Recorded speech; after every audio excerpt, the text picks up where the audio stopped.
Believing prayer. Jesus saith unto him, Go thy way, thy son liveth. And the man believed the word that Jesus had spoken unto him, and he went his way. John 4:50. When there is a matter that requires definite prayer, pray till you believe God, until with unfeigned lips you can thank Him for the answer. If the answer still tarries outwardly, do not pray for it in such a way that it is evident that you are not definitely believing for it. Such a prayer, in place of being a help, will be a hindrance. And when you are finished praying, you will find that your faith has weakened or has entirely gone.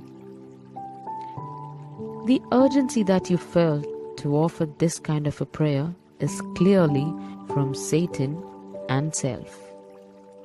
It may not be wrong to mention the matter in question to the Lord again, if He is keeping you waiting.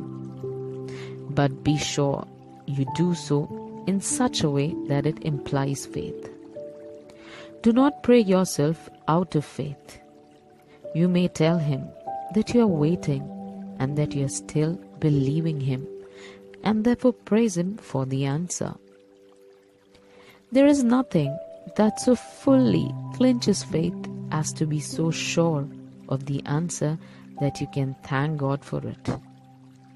Prayers that pray us out of faith deny both God's promise in His word and also His whisper yes that He gave us in our hearts.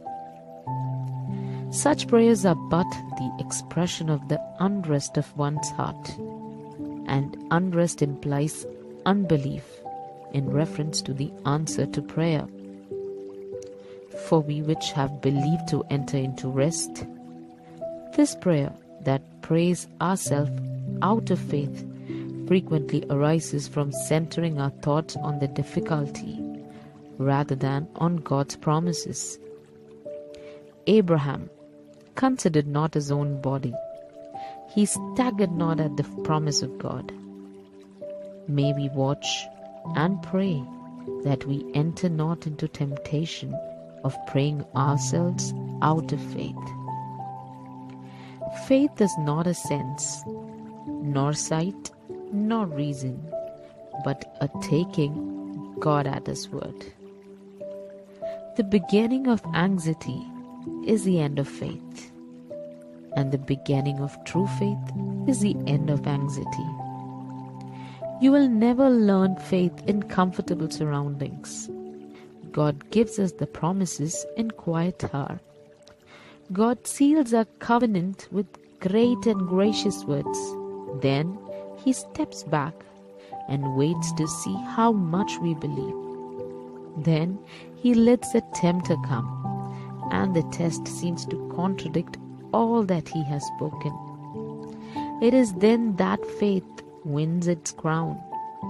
That is the time to look up through the storm, and among the trembling, frightened cry, I believe, God, that it shall be even as it was told me.